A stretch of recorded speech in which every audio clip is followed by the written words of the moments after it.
Hello दोस्तों, welcome to my channel. आप देख सकते हैं आज के अनुपमा एपिसोड में कि यहाँ पर ख्याति की हालत तो ख़राब हो ही चुकी है, और लेकिन यहाँ पर बैठ के अनुपमा और राही और प्रेम को बातें को समझा रही होती है कि तुम लोग के ऊपर एक और जिम्मेवारी है अपने घर वालों को लेकर, क्योंकि उससे तुम लोग तो पीछा नहीं छुड़ा सकते हो। तुम बहू बन चुकी हो तो तुम्हारा फ़र्ज भी बढ़ चुके हैं राही।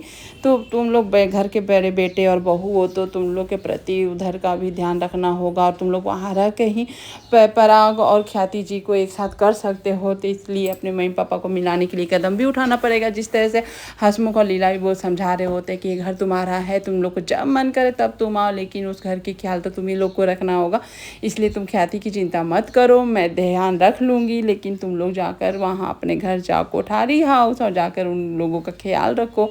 ये सुनकर राही अपनी माँ की बात से सहमत होती है और प्रेम को समझाती, जो कि प्रेम नहीं जाना चाहता था, लेकिन वो समझता है बात को। उसके बाद यहाँ देख सकते हैं कि किस तरह से बेचारा वसुंधरा और पराग एकदम से अकेले हो चुके हैं घर में, जो कि रात की नींद उड़ चुकी है। तभी डोरबेल बजता है और वहाँ पराग जाता है खोलने के लिए, तो वो जो उम्मीद भी नहीं किया था वहाँ पर आ जाता है। प्रेम और राही को देखकर वसुंधरा भी खुश हो जाती है कि अचानक से इन दोनों का आना उन लोगों की खुशी की लहर दौड़ जाती है। एकदम से चाहती है कि ठासी नाथ जी के सामने हजारों दिए जलाएं, जो कि मेरा प्रेम वापस आ गया है। और सारे घर वाले फिर अचानक से आ जाते हैं और उन लोगों को देख के खुश हो जाते हैं। उसके चाचू यानी अनिल भी खुश हो जाता है, लेकिन जो खुश नहीं होने वाला है वो तो होता है आर्यन एंड गौतम। उन लोगों की खुशी पर तो भाई जो लोग चले गए थे तो ही खुश थे, अब तो ये हो गया। लेकिन गौतम यहाँ बोलता है तुम लोग ऐसे गए थे जो कि वापस नहीं आओगे, अपनी सौतेली माँ के साथ गए थे तो सौतेली माँ के साथ ही रहते। और प्रेम को इस तरह से सुना रहा होता है यहाँ वसुंधरा, लेकिन बोलती है जरूर अनुपमा जी ने समझाया होगा तो तुमने आया इसमें टोंट की तरह, तो यहाँ पर हम लोग तो कोई मायने ही नहीं रखते हैं। लेकिन यह राही बोलती है ऐसा कुछ नहीं है, जब हम लोग अपने मन से आए हैं, हम लोग को लगा कि गलती था। तो यहाँ पर पराग बोलता है जब अपनी माँ के साथ गए थे तो वहीं रहते। तो यहाँ पर आता है गौतम एकदम से एटीट्यूड में बोलता है मेरे घर से जाओ, जब अपनी माँ के साथ रहो।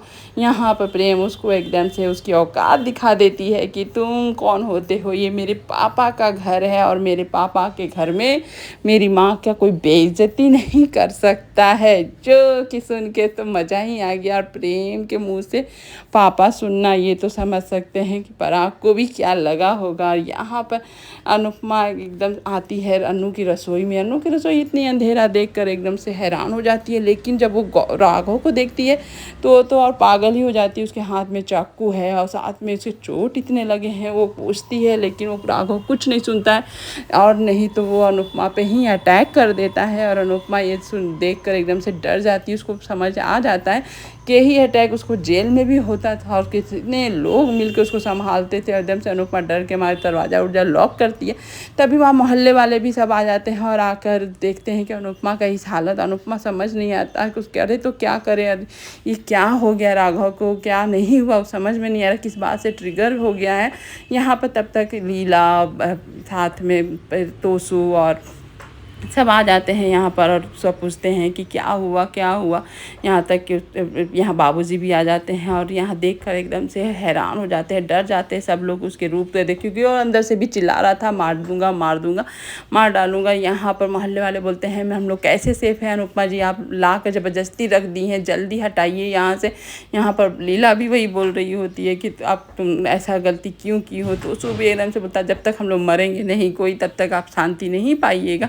अनुपमा का बेचारी का डर से हालत तो ख़राब है, लेकिन वो जानती है कि राघव दिल से अच्छा है, ज़रूर कुछ बात है, ट्रिगर हुआ है, सबको शांत कराती है, लेकिन कोई शांत होने वाला नहीं होता। तभी अचानक से दरवाज़ा वो तोड़ के आ जाता है राघव। आके राघव को सामने से देख के अनुपमा की और साथ में हंसमुख की भी हालत ख़राब हुई रहती है, लेकिन राघव धम से नीचे गिर जाता है और उसके बाद वो बेहोश हो जाता है। अनुपमा यह देख कर पहले तो बेचारी वो डर के मारे उसकी हालत ख़राब हुई रहती है और ऐसे विकराल रूप देखकर वो एकदम से डर जाती है। लेकिन जब पता चलता है कि वो बेहोश हो गया है तो यहाँ पर हंसमुख समझा रहे होते हैं कि देखो अनुपमा तुम्हारा हर चीज़ में मैंने साथ दिया, लेकिन इस चीज़ में मैं साथ नहीं दूंगा, ये तुम्हारा डिसीजन गलत है, कल दिन क्या होगा नहीं मालूम, ये तो मेंटली ही सही नहीं है। अनुपमा भी समझ रही होती है लेकिन और बोलती है हाँ बाबूजी आप सही बोल रहे हैं, ये तो सेफ नहीं है। लीला समझी कि वो चलो कुछ तो बात हम लोग की बात तुम्हारे पल्लू पड़ पड़ती है। लेकिन यहाँ पर सारे मोहल्ले वाले अनुपमा पर गुस्सा करने लगते हैं कि जल्दी से यहाँ से हटाओ इसको, नहीं तो हम लोग पुलिस को बुला लेंगे। इस तरह से वहाँ बात चलने लग रही होती है।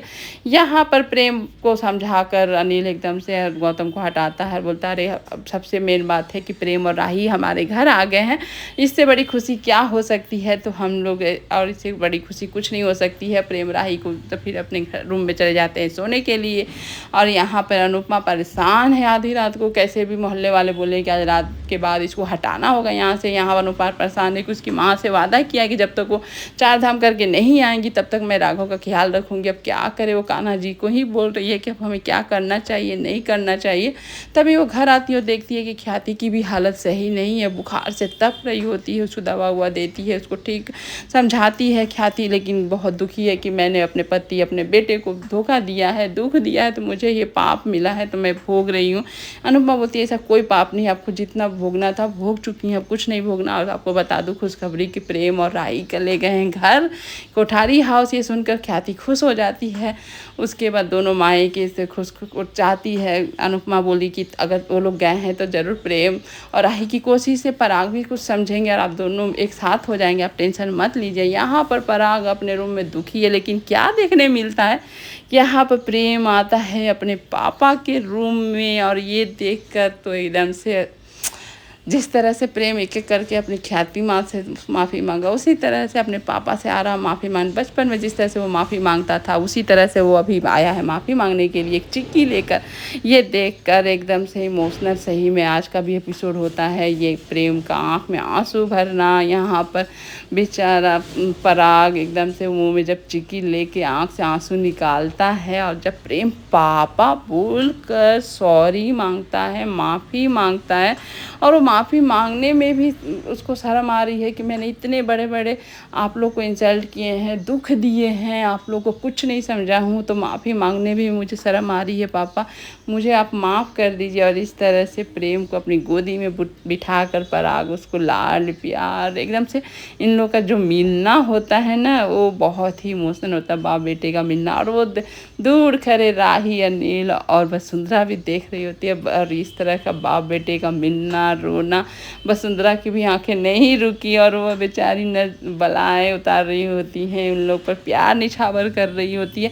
लेकिन प्रेम जैसे ही बोला कि आप मुझे माफ़ कर दिए हैं, उसी मेरी माँ को भी आप माफ़ कर दीजिए, घर बुला लीजिए। लेकिन यहाँ पर इतना गुस्सा में है कि वो बोलता है नहीं, ये काम तो मैं नहीं कर सकता, मैं कभी भी माफ़ नहीं करूँगा ख्याति को, क्योंकि तुम्हारे गलती में और उसकी गलती में ज़मीन आसमान का अंतर है। वो तुम गलतफहमी से मेरे से इतना नफ़रत करते थे और वो धोखा दिया था, धोखे का रंग ही कुछ और होता है।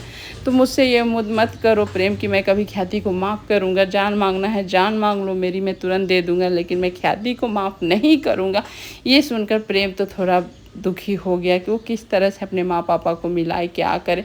तभी अचानक वहाँ पर आर्यन आता, बोलता है थैंक यू पापा, आपने जो आप प्रेम भाई की बात नहीं सुनी, क्योंकि अगर आप बात सुन लेते तो मैं यहाँ नहीं रहूँगा, मैं यहाँ से चला जाऊँगा। इस तरह से वो अपनी ही माँ से इतनी नफ़रत कर रहा होता है कि इस तरह से आकर पराग को धमकी देता है। और प्रेम वहाँ सुन के एकदम से ये हो जाता है कि अब वो क्या करे नहीं करे। सब वहाँ खड़े लोग एकदम से ये हो जाते हैं कि अब ख्याति घर आएगी भी कि नहीं आएगी। लेकिन यहाँ पराग अपने दोनों बेटों के साथ इतना खुश है कि आज कितने सालों के बाद वो अपने बेटों के साथ टाइम एक्सपेंड कर रहा होता है। यहाँ पर देख सकते हैं कि किंजल की ज़िंदगी में क्या चल रहा है वो भी नहीं समझ में आता। इतने पैसे बेड पर लेके गिन रही होती है, लेकिन बेचारा तोसू को तो पता ही नहीं है। तोसू तो फिक्र में है कि वो अपनी बेटी का पढ़ाई का कैसे भरेगा, इतना सारा पैसा कहीं कुछ हम लोग छोड़ ना दें, मेरी बेटी फंस ना जाए यहाँ पर। लेकिन किंजल का दिमाग में क्या चल रहा है वो पता नहीं। सुबह होते ही यहाँ पर राही देख रही होती कि प्रेम क्रिकेट अपने बचपन का लेकर कर क्या रहा है। और यहाँ पर प्रेम बताता है कि अपने पापा के साथ बचपन में किस तरह से वो खेलता था और कितना टाइम स्पेंड करता था। आज पापा उसके कितने सालों बाद मिले हैं, वो भी मम्मी यानी अनुपमा की वजह से, उसके लिए थैंक यू। और लेकिन तभी उसको ये हो जाता है कि क्यों नहीं मेरे मम्मी पापा का प्यार मुझे एक साथ मिल सकता है। अपनी माँ तो छोड़कर चली गई कि अब कभी ज़िंदगी में मैं नहीं उनको मिल सकता हूँ, लेकिन ये माँ भी घर छोड़कर चली गई है। मैं एक साथ अपने मम्मी पापा का प्यार नहीं ले पाता हूँ। छोटा भाई की इतनी तमन्ना थी बचपन से, जब छोटा भाई भी है तो देखो क्या सिचुएशन है। इस तरह से रोने लगता है, अपने आप को अनलकी बोलता है। यहाँ पर आई बोलती है कि तुम अनलकी नहीं हो, तुम बहुत ही लकी हो, मेरे से तो बहुत लकी हो, मैं तो अपने मम्मी पापा को चाहकर भी नहीं मिला सकती हूँ प्रेम। इस तरह से प्रेम उसकी बातें सुनता है और फिर एक दूसरे को हक करते हैं। और आज का एपिसोड ये इमोशनल टर्न पे ख़त्म होता है। Thank you.